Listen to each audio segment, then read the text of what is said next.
مشکلات کا واحد حل صبر و شکر اور دعا ہے۔ اپنے اللہ پر یقین رکھیں اور اپنے آپ کو اس نظام قدرت کے ساتھ چلنے دیں۔ بے شک آپ کا اللہ آپ کو ہر مشکل کے بعد آسانی عطا کرنے والا ہے۔ آپ کا اللہ ہر شے پر قادر ہے۔ مجھے تاریخ میں کوئی ایسا شخص نہیں ملا جس کے ذریعے اللہ تعالیٰ نے امت کو نفع پہنچایا ہو اور اسے کوئی مصیبت نہ پہنچی ہو۔ چاہے چھوٹی ہو یا بڑی مصیبت ایک ایسا دروازہ ہے جسے ہر سچے کو داخل ہونا ہوتا ہے۔ ہر رشتہ کہیں نہ کہیں ایمان توڑ دیتا ہے اور ہر تعلق کبھی نہ کبھی بھرم کھو دیتا ہے۔ یہ صرف اللہ کریم کی ذات ہے کہ جس کا آسرا ہمیشہ قائم رہتا ہے۔ اور جب کسی مومن کو کانٹا بھی چبھ جائے تو رب اس کا بھی اجر اسے دیتا ہے، تو بھلا وہ اپنے بندے کو مسلسل تکلیف میں کیسے دیکھ سکتا ہے؟ کا دن، ہر دن تمہاری زندگی کا ایک نیا تحفہ ہے۔ یہ تحفہ غصے اور افسوس میں ضائع مت کرو۔ آج کے دن کو مسکراہٹ اور امید کے ساتھ گزارو۔ انشاءاللہ یہ دن تمہارا بہترین دن بن جائے گا۔ اللہ تعالیٰ پر توکل اور یقین سے ہر ناممکن بھی ممکن ہو جاتا ہے، اور آپ صبر کی انتہا کر دیں، اللہ تعالیٰ آپ کو وہ چیز معجزے کے طور پر عطا کر دیں گے انشاءاللہ۔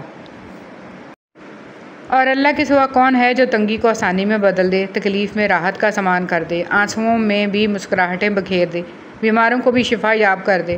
صرف وہی مصور ہے جو ٹوٹے دلوں اور دم توڑتی ہمتوں کو نہایت شفقت سے جوڑ دیتا ہے، وہ میرا اللہ ہی تو ہے۔ اللہ تعالیٰ نے فرمایا، کبھی کسی کو دکھ مت دو، کیونکہ معافی مانگ لینے پر بھی دل میں درد باقی رہتا ہے، جس طرح دیوار میں سے کیل نکالنے پر سوراخ باقی رہتا ہے۔ حضرت علی رضی اللہ تعالیٰ عنہ سے پوچھا گیا، کیسے پتہ چلے گا کہ کون کتنا قیمتی ہے؟ حضرت علی رضی اللہ تعالیٰ عنہ نے فرمایا، جس انسان میں جتنا زیادہ احساس ہو وہ اتنا ہی زیادہ قیمتی ہے۔ جب انسان کے اندر ایمان آ جاتا ہے، وہ ہر چیز کو جو اس کی زندگی میں اچھی ہوتی ہے یا بری ہوتی ہے اس کو ایک اور نظر سے دیکھتا ہے۔ وہ اچھی چیزوں کو اللہ کی نعمت سمجھتا ہے اور اس پر شکر ادا کرنے کی فکر کرنے لگتا ہے کہ میں نے اس کا حق ادا نہیں کیا، اور جب کوئی تکلیف دہ چیز آتی ہے تو اس پر صبر کرتا ہے اور اس پر اللہ سے اجر کی امید رکھتے ہوئے اسے قبول کر لیتا ہے، اس پر راضی ہو جاتا ہے، تو زندگی فرق ہو گئی نا۔ یاد رکھیے، اللہ سبحانہ و تعالیٰ کو اپنی حمد اور تعریف بہت پسند ہے۔ وہ پسند کرتا ہے کہ بندہ اس کی تعریف کرے، اور وہی تعریف کے لائق ہے، اور اس سے بڑھ کر کوئی اور تعریف کے لائق نہیں۔ لیکن ہم سب اپنے اوپر غور کریں کہ ہم اللہ سبحانہ و تعالیٰ کی کتنی تعریف کرتے ہیں، کس دل کے ساتھ کرتے ہیں، اور کتنا شکر ادا کرتے ہیں۔ اگر اللہ راضی ہے اور ساری دنیا بھی ناراض ہو تو کوئی نقصان نہیں دے سکتا، اور اگر اللہ ناراض ہے اور سارے بندے ہمارے لیے تالیاں بھی بجائیں اور ہماری تعریفیں بھی کریں تو اسے کوئی فائدہ ہونے والا نہیں ہے۔ ایسا انسان آخر کار خسارے میں ہی ہے۔ فرمان رسول صلی اللہ علیہ وسلم، جس شخص نے لوگوں کو ناراض کر کے اللہ کو راضی کیا، اللہ تعالیٰ لوگوں سے اس کے لیے کافی ہو جائے گا، اور جس شخص نے لوگوں کو راضی کر کے اللہ کو ناراض کیا، اللہ تعالیٰ اسے لوگوں کے سپرد کر دے گا۔ کبھی کبھی ہمیں زندگی اتنی جلدی سمجھ میں نہیں آتی، وقت لگتا ہے، اور جب سمجھ میں آ جاتی ہے تو چیزوں کو درست کرنے کے لیے وقت کم ہوتا ہے۔ کبھی ہم وہ جگہ چھوڑ چکے ہوتے ہیں جہاں ہم نے بہت سی غلطیاں کی ہوتی ہیں، اور کبھی وہ لوگ چلے جاتے ہیں جن کے ساتھ ہم نے زیادتیاں کی ہوتی ہیں۔ بس کرنا یہ ہے کہ جب احساس ہو جائے، سمجھ آ جائے، تو پھر کوشش کریں کہ کم سے کم غلطیاں ہوں۔ اللہ عز و جل نے مومن کی طاقت اس کے اعضاء میں نہیں بلکہ دل میں رکھی ہے۔ کیا آپ دیکھتے نہیں کہ ایک بوڑھا گرمی کے روزے رکھ لیتا ہے اور رات کو قیام کر لیتا ہے، جبکہ نوجوان اس سے عاجز نظر آتا ہے۔ منافق کے ساتھ یارانہ دوستی نہ رکھو، کیونکہ وہ بڑا چال باز ہوتا ہے۔ یہ بھیڑیے کے ساتھ کھاتا ہے، کتے کے ساتھ بھونکتا ہے، اور چرواہے کے ساتھ روتا ہے۔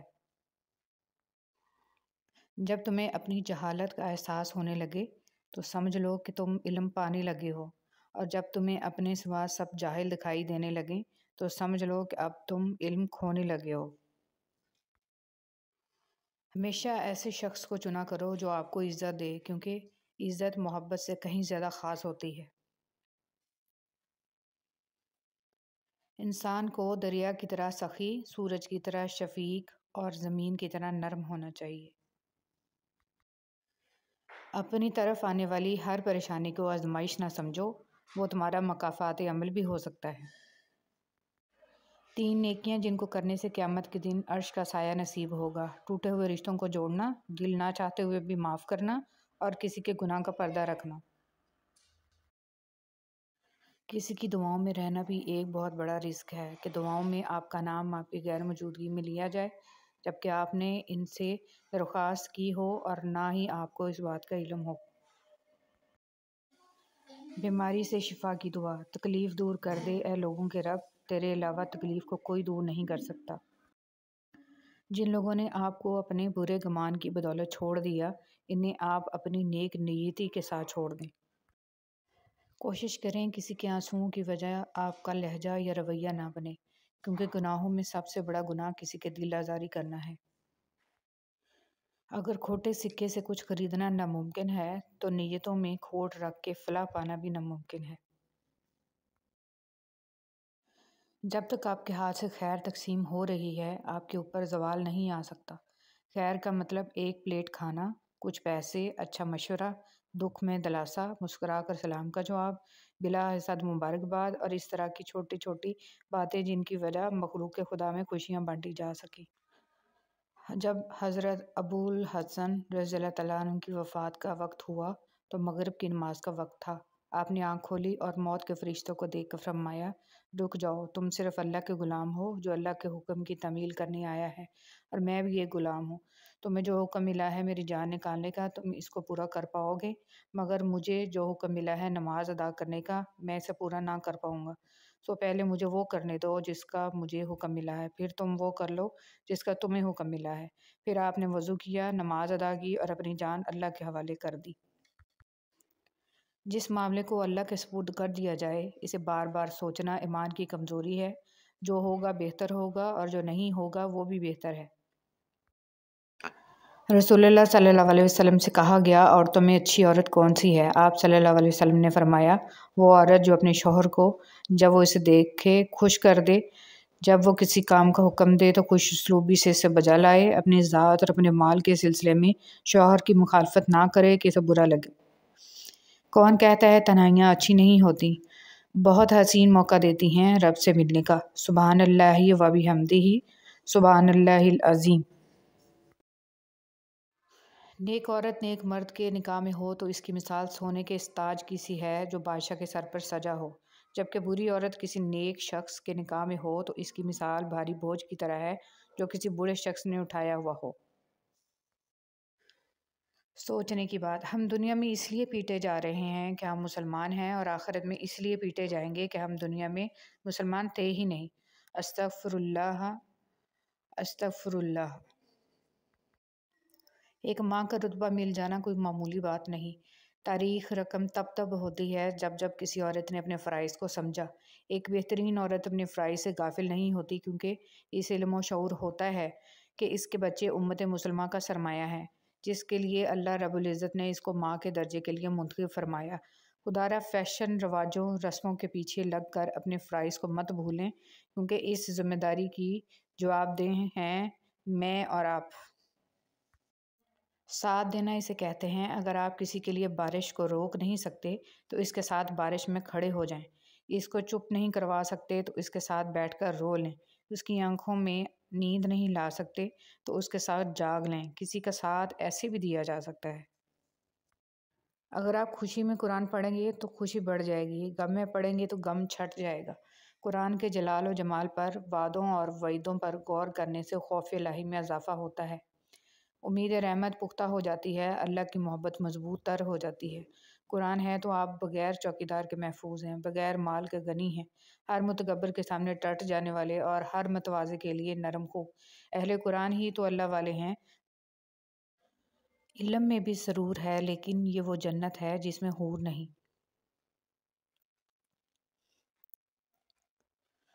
ہمیں الف انار سے زیادہ الف انسانیت سیکھنے کی ضرورت ہے۔ باپ جیسی حفاظت اور ماں جیسا پیار دنیا میں کہیں کوئی اور نہیں دے سکتا۔ زندگی مسلسل جدوجہد اور جستجو کا نام ہے، کیونکہ اللہ ہر پرندے کو رزق دیتا ہے مگر اس کے گھونسلے میں نہیں ڈالتا۔ دنیا کی حقیقت تو یہ ہے کہ جس کی جیب میں وزن ہوتا ہے، اس کی بات میں بھی وزن آ جاتا ہے۔ نماز کو محبت سمجھ کر ادا کرو گے تو اللہ تعالیٰ اگلی نماز کے لیے خود بلائے گا۔ ایک شخص کی چپل چوری ہو گئی۔ اس نے ایک عالم سے پوچھا، کیا میرے لیے جائز ہے کہ میں کسی اور کی چپل اٹھا لوں؟ انہوں نے جواب دیا، جب تم پر ظلم ہو گیا تو تم کسی اور پر ظلم مت کرو۔ بہترین فیصلہ چاہتے ہو تو سب کچھ اللہ پر چھوڑ دو۔ اللہ کو یاد کرو گے تو دلوں میں ٹھنڈک آئے گی، ورنہ سلگتے رہو گے، تڑپتے رہو گے۔ تکبر ایسے بے لگام گھوڑے کی سواری ہے جو آپ کو انتہائی ناپسندیدہ جگہ پر لا گراتا ہے۔ انسان کا ماضی چاہے کتنے ہی گناہوں سے بھرا ہوا ہو، اس کا مستقبل ابھی بالکل پاک ہے، کیونکہ رب کریم بندے کی توبہ کو پسند فرماتا ہے۔ ایک مہذب گھر سے اچھا کوئی سکول نہیں ہے اور نیک ماں سے اچھا کوئی استاد نہیں۔ جن سے تعلق رکھنا ہو ان سے بحث نہیں کی جاتی، اور جن سے تعلق نہ رکھنا ہو ان سے بحث کا کوئی فائدہ نہیں ہوتا۔ شادی شدہ عورت پر تمام لوگوں میں سب سے زیادہ حق اس کے شوہر کا ہے، اور مرد پر سب سے زیادہ حق اس کی ماں کا ہے۔ حضور پاک صلی اللہ علیہ وسلم۔ نیتوں کی درستگی عبادات کی قبولیت کا باعث۔ عبادتوں کی قبولیت محض جھکنے سے مشروط نہیں ہے، بلکہ نیتوں کی بھی پابند ہوتی ہیں۔ اگر نیتوں میں ذرا سا بھی کھوٹ ہو تو پھر ساری مشقتیں بیکار جاتی ہیں۔ حضرت علی رضی اللہ تعالیٰ عنہ نے فرمایا، اپنی سوچ کو پانی کے قطروں سے بھی زیادہ شفاف رکھو، کیونکہ جس طرح قطروں سے دریا بنتا ہے، اسی طرح سوچوں سے ایمان بنتا ہے۔ اے ہمارے رب، ہمارے صغیرہ کبیرہ گناہ معاف فرما اور ہمارے والدین پر خاص رحم فرما، آمین۔ اپنے اندر برداشت پیدا کریں، معلوم نہیں آپ کو کون کون برداشت کر رہا ہے۔ اگر تو چاہتا ہے کہ اللہ رب العزت تمہیں بخش دے تو لوگوں کے ساتھ نیکی کر۔ حضرت علی رضی اللہ تعالیٰ عنہ نے فرمایا، اللہ تعالیٰ کبھی دو مخلص لوگوں کو جدا نہیں کرتا، جدا تب کرتا ہے جب دونوں میں سے کوئی ایک منافق ہو۔ اللہ کبھی مخلص کو منافق سے نہیں جوڑتا۔ حضرت علی رضی اللہ تعالیٰ عنہ نے فرمایا، تمہارے والدین تمہیں بچپن میں شہزادوں کی طرح پالتے ہیں، لہٰذا تمہارا فرض بنتا ہے کہ ان کے بڑھاپے میں ان کو بادشاہ کی طرح رکھو۔ حضرت علی رضی اللہ تعالیٰ عنہ نے فرمایا کہ جب کوئی عورت تمہارے سامنے رو پڑے تو تمہاری مردانگی کا تقاضا یہ ہے کہ تم اس بات کو وہیں ختم کر دو۔ 3 اصول۔ حضرت علی رضی اللہ تعالیٰ عنہ نے فرمایا، زندگی کے 3 اصول اپنا لو، اس سے ضرور معافی مانگو جسے تم چاہتے ہو، اس سے کبھی بھی نہ چھپاؤ جو تم پر اعتبار کرتا ہو، اسے کبھی مت چھوڑو جو تمہیں چاہتا ہو۔ حضرت علی رضی اللہ تعالیٰ عنہ نے فرمایا، کوئی تم سے جلتا ہے تو بجائے غصہ ہونے کے ان کی جلن کی قدر کرو، کیونکہ یہی وہ لوگ ہیں جو تمہیں خود سے بہتر سمجھتے ہیں۔